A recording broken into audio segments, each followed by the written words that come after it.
Everybody got, in front of you guys in your pews, there's these little cards like this. You guys see them? At the end of the service, what's the one more song too? Oh, happy birthday, Timmy. Today's my son's birthday. Yeah. 21? 20. All right, it's cool. I keep track. But we're going to take a walk to the box up here at the end of the service, okay? Because one of the things we need to begin to talk about, and we really need to answer, and we're going to show a video here. You could cue it up in a second. But we all got some why God questions, don't we? We all got some where were you God questions. We all got some how come this didn't happen God questions. We all got some why did this or why didn't this happen God questions, right? And the weight of the burden of those questions that we carry can really do a lot to work against us. And today God wants to show us that we don't have to carry those questions. And your why God questions might not be answered today, but they can be resolved today. Does that make sense? God doesn't always answer questions, but He always resolves them. And God wants to resolve some things. So just going to start out with this video here. So it's going to just open us up to this message. Got some sound? Yeah, start sound. Okay.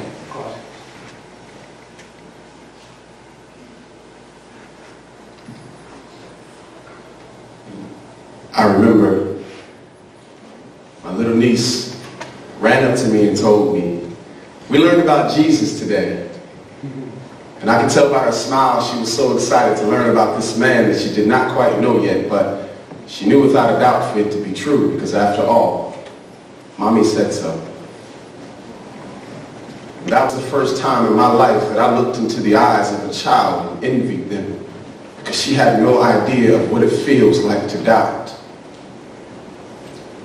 What it feels like to have your entire belief system overload with skepticism. To never know the day that you would finally be able to live beyond the shadow of a doubt. I've lived in its darkness for so long.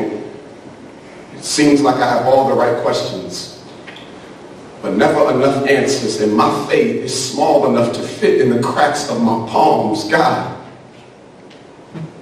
every night I lay my head down to sleep, the city of my mind is attacked by a legion of questions, threatening the living rooms of my sanity and holding them hostage. Can you help me?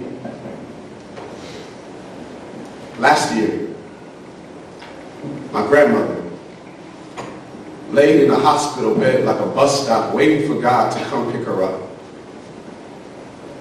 I had never seen such pain and such confidence living in the same eyes when she told me, "I don't know what I'm going to do, but I know who I belong to." And I was so happy for her. And something inside of me wished that somehow before she passed away, she could pass down her confidence in God to me like an old family picture.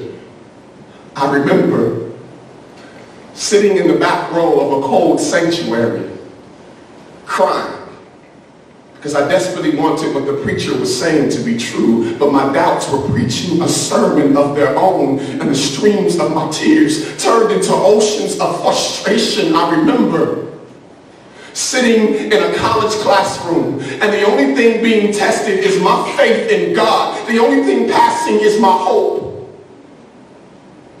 Me, in a backpack full of fear, nowhere to go, no one to help me unpack. I sleep, but I never rest. These lines around my eyes are not wrinkles, they are maps that show you the winding roads that lead to my pain. I'm tired. I'm tired. And I'm longing for the day that I can place my fingers in His nail-pierced hands, because honestly, I've considered quitting, but where will I go? Back? There's no home for the living in the land of the dead, so I keep pressing forward. Today I have faith, but I can't make any promises about tomorrow. I'm surprised I've held on this long. God, just make me feel like I'm not crazy. God, let me know that I'm not just making friends with these walls. When I pray, I'm not questioning you. I've just got questions. Don't leave me here.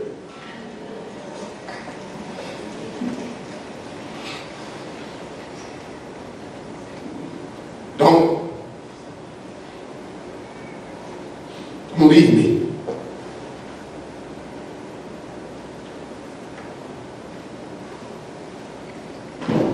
My child.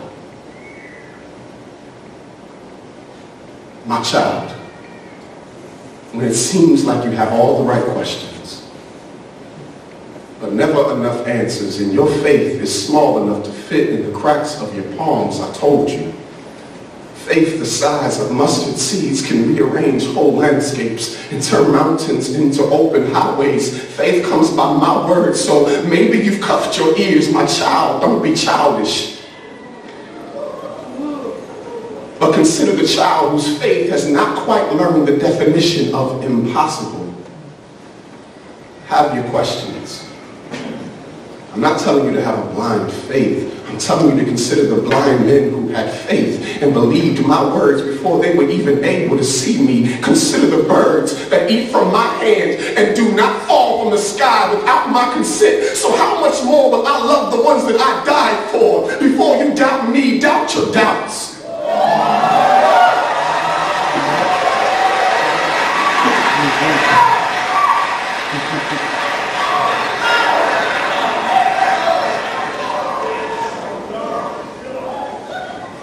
Doubt your doubts, and you will see they are just as empty as the tomb that I walked from.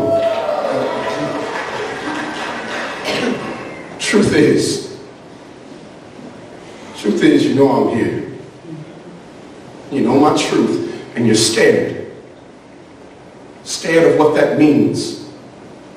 Scared of what that should cost you. That one day they will all laugh you right out of their classrooms and scorn you out of their courtrooms. But my love serves as an eviction notice to anxiety. When they cast stones, my love casts out fear. I am the author and finisher of your faith. I've never started a work that I will not finish. I am the one who will give you courage to stare death in the face and say, how dare you try to scare me? I know who I belong to. And when it feels like you are drowning, in a sea of your questions, just know I'm there. I'm there. Like when I drowned in the Red Sea of my blood for you, and these hands that took holes will hold you. And when I told you that I would love you forever, I meant it. Don't you see these rings in my hands? See, we are married. For better or for worse. Through sickness and in health, through faith and through questions, till death brings us closer. You are mine.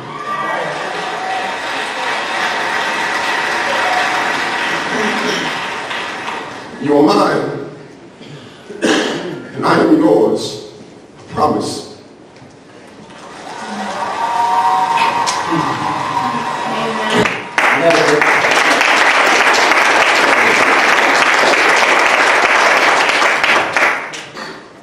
To one degree or another, we've all been there,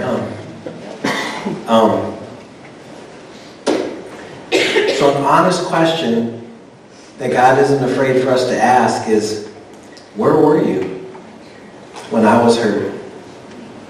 Where were you when my son, my daughter, my mother, my father was hurt, or my child was hurt? An honest question that God isn't afraid for us to ask is, why, if you're a good father, would you allow me to be hurt? No. Or why would he assign this pain to me? Why does he do and not do certain things? I still ask those questions. Have you ever prayed for a loved one to live and they died? Have you ever believed for a marriage to reconcile and it didn't? Have you ever prayed and hoped in God only to have that prayer go unanswered and the need left unmet? We all have. To settle for the "it must have happened for a reason" is so incomplete and often just wrong. Matthew 5, verse 45, Jesus said, "In that way you will be acting as true children of your Father in heaven. For he gives his sunlight to both the evil and the good, and he sends rain on the just and the unjust alike." So what does this mean? It means that there will be good days and there's going to be bad days. It means that God is both omnipotent and sovereign. So he has the ability to do what he wants to when he wants to. But ultimately that verse means this, that you and I are at his mercy. And being at the mercy of God is a great place to be. Amen. I would choose the mercies of God over the security of man and riches any day.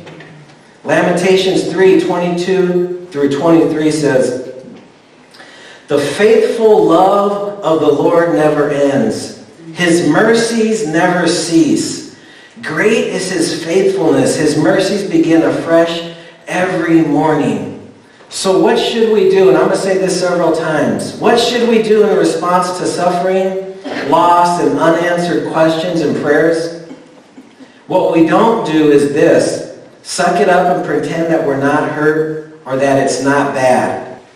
Because failure to resolve this, and I said God might not answer it, but he will resolve it, okay? And sometimes he will answer it.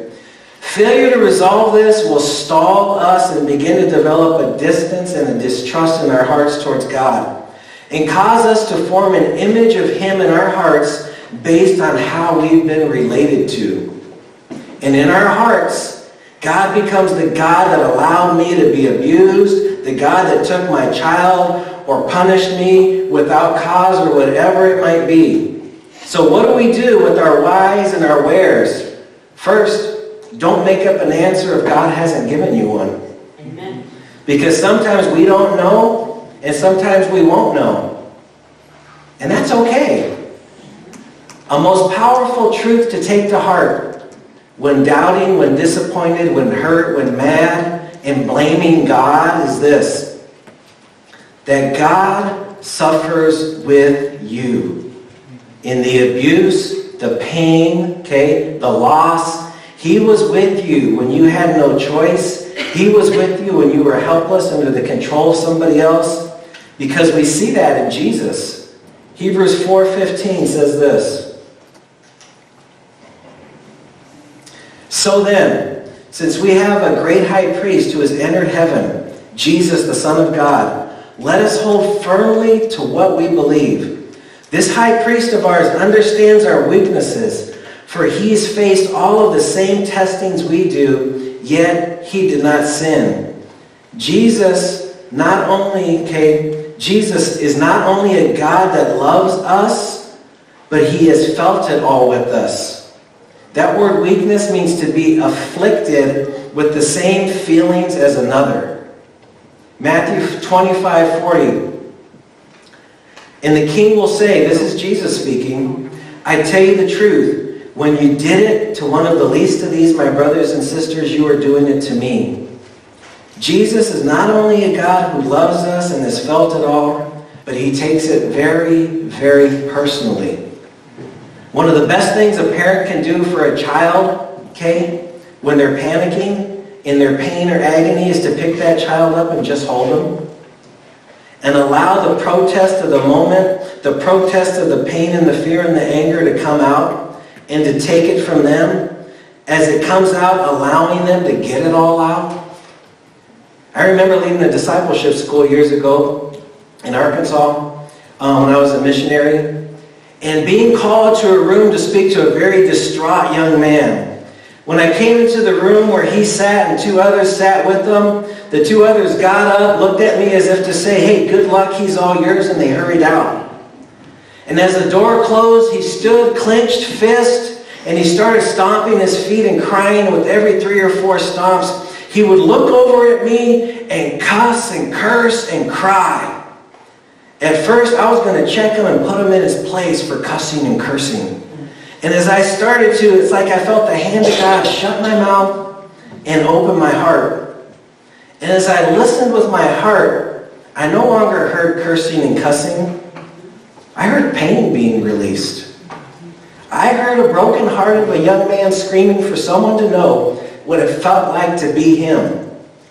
And after about 6 or 7 minutes of him stomping his feet, crying, red-faced, okay, he stopped and he looked at me as if to say, "Go ahead, punish me and reject me."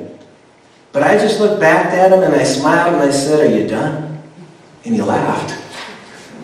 In that moment, I begin to learn what I know God wants us all to learn.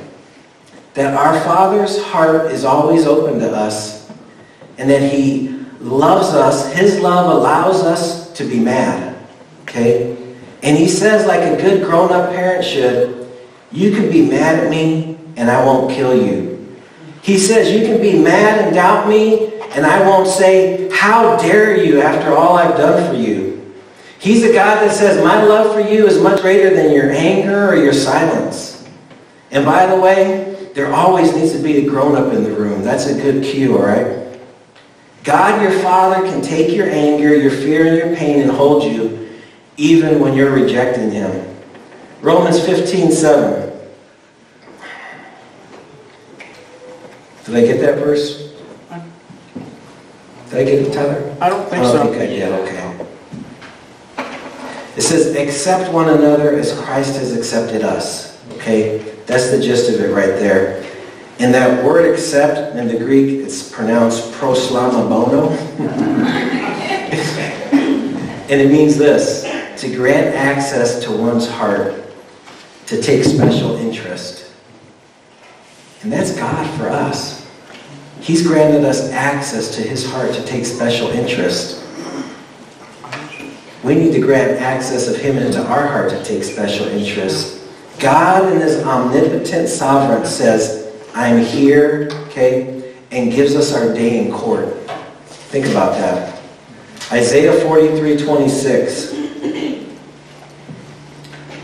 God is speaking, He says, put me in remembrance. Let us argue our case together. State your cause, that you may be proved right. When we're honest with God about our pain, this is a beautiful thing, and we need to let people be honest with God and honest with us about their pain. Protest turns into praise. We can be honest and angry, and our Father God won't leave us or condemn us. And that's called maturity. So what do we do with questions, with loss and pain that we don't understand and can't explain? For one, don't be like most people that allow their unanswered questions to dominate their understanding of God, or it will become a Romans 1:21 situation where it says this. Yes, they knew God, but they didn't worship Him as God or even give Him thanks. And they began to think up foolish ideas of what God was like. As a result, their minds became dark and confused. When we allow our understanding or our misunderstanding of unanswered questions about God, we become foolish in our minds about God. Okay? And it creates a dark, confusing scenario for us. Our relationship with God cannot be based on what we don't know about Him. I don't love my wife Susie based on what I don't know or understand about her, but based on what I do know and understand about her. Truth be told, there's a lot less of what I know and understand about God than what I do know and understand about God. But I base my relationship with Him based on what I do know about Him. God's goal isn't to satisfy our minds. His goal for us is faith. Hebrews 11:1. Faith is the confidence that what we hope for will actually happen. It gives us assurance about the things we cannot see. Basically, there's unanswered things, unknown things that God wants to give us an assurance about. One thing we all need is a box. Hear me out. Okay? We all need a box.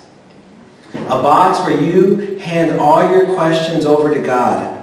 And with the handing over, be willing to say, Daddy, I want to know. But until I do, and if I don't, I'll have an assurance about you based on what I do know about you.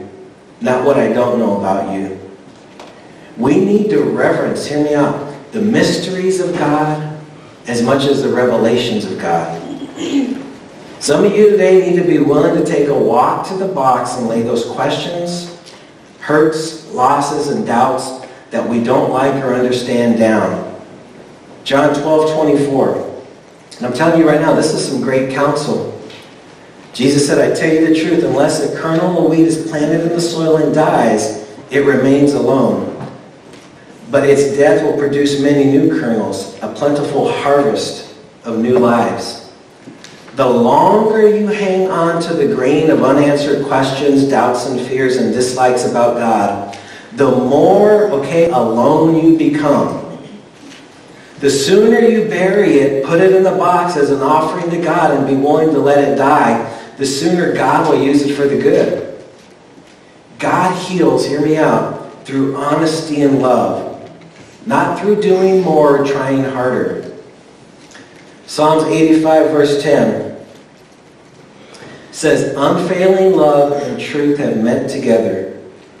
Righteousness and peace have kissed. Honesty, truthfulness, reality. That's what righteousness is. Peace, that which is consistent with understanding, acceptance, and love. They come together and they kiss. They're meant to work together. But outside of God, a hurt, a fear, a fallen person's honesty often clashes with peace and love, doesn't it? Honesty void of love in God,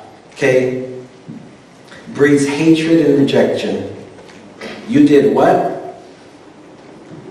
The unfortunate reality for many is, if I'm honest and tell the truth, I'll get in trouble. You ever heard that one? You ever thought that one? You'll do what to me? You'll fire me? You'll kick me out?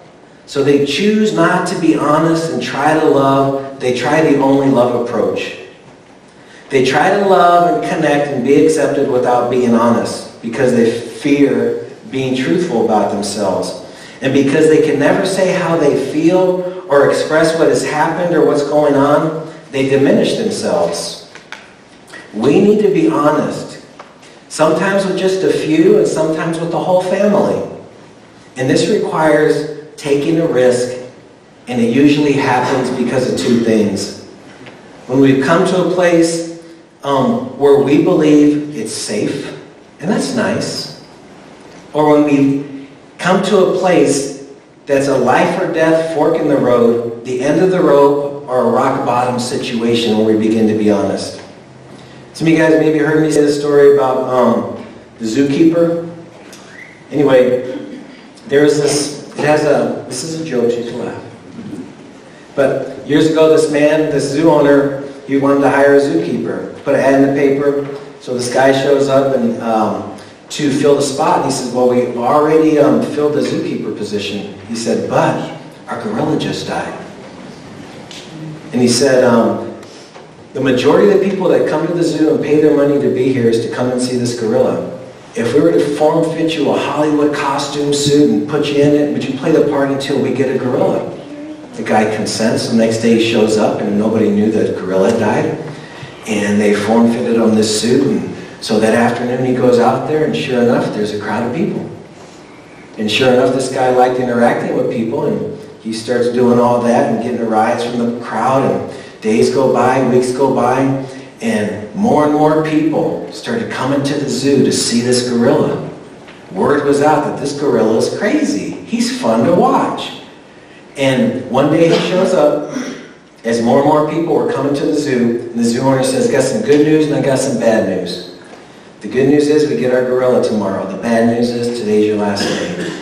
So he was happy, he was glad that he had a job, and he got to do that for a couple months. So he's thinking to himself, I'm going to go out with a bang. And what you know is the biggest crowd that had ever showed up at the zoo. And they're all around the cage watching him do what he's doing and interacting with them. And he's thinking, I'm going to climb up the tree and do a flip and jump back down as he's done before. And he does it, but this time he lands on top of the fence and falls into the cage on the other side. And lo and behold, it's the lion's den. And this silence comes over everybody. And the gorilla looks at the lion, who's on the other end. And the lion looks at him. And the gorilla's thinking, oh my God.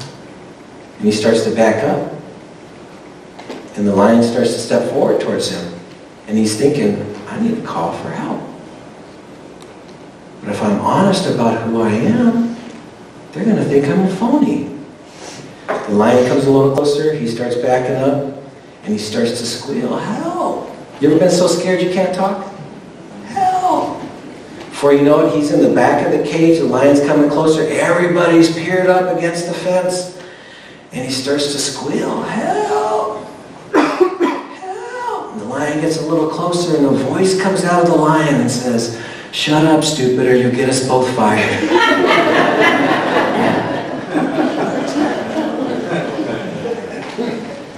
Once, though, hear me out, he was honest about who he was. He was honest about his fears. He was honest about his pain. The threat in his life lost its power over his life. We need safe places and people to go to where we can be honest. Okay? And we need to learn to be safe people others can come to and be honest with. Like the man in the gorilla suit, he was screaming on the inside for someone to know what it felt like to be him. There's also a cry that we're all born with, okay? In all of us, for someone to know what it feels like to be you. When truth and love happens, healing begins. It needs to start with God, or in God's house with God's people. He's called to represent Him. Adam and Eve believed the lie that because of their sin they would no longer be safe with God. So out of fear they hid themselves from God. Too many of us believe the lie that because of a sin or because I may be mad or I disagree with aspects of God, that you would not be safe with God or His people. So out of fear you hide. I realize that the church and its representatives unfortunately aren't perfect, and in too many situations haven't been the safe place and the safe people that they were meant to be. So instead of standing, so many people remain fallen in their sin or in their repressed questions or anger. And my prayer this week has been no more. Here, I'm going to ask you guys to pull out a card there. Would you put a little bit of music on? Guys, pull out that card in front of you, okay? Pass those cards along. There's several pens there. Yeah, there's a couple up here, Timmy. You guys all got one, some pens? And I want you guys to take a moment right now. You might have a question, a why God question. There might be a repressed pocket of anger in your heart, like, God, you know what, when this happened, doggone it. It might be, why did I do this? Or why did this happen to me? Or it might be, why did this happen to somebody else? I'm going to tell you what, too. You might have a loved one that you know is dying from an unanswered question. And it's okay to write their question down there. Are you hearing me? That's called intercession, standing in the gap for somebody. So take a moment to write down what might be your fear, your anger, your unanswered question. Maybe it was the unanswered question your mother died with. Maybe it's reference, you know what? The passing of a child, the loss of a job and income, the loss of health. And then a moment, I'll let you guys just come on up. And I'm going to ask everybody just to put their card in the box just so nobody feels left out, okay? And it's called a walk to the box for a reason. You're saying, God, I'm being honest with you right now. This hurts. God, the lack of an answer to this question scares me. The result of this outcome, if I'm honest, makes me mad at you, God. Why did this happen to me?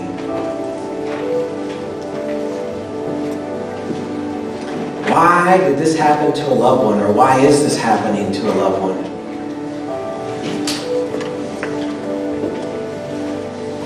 Just take another 20 seconds, 30 seconds there, okay? This is a really big deal, guys. Because God doesn't want you to remain fallen. He wants you to stand.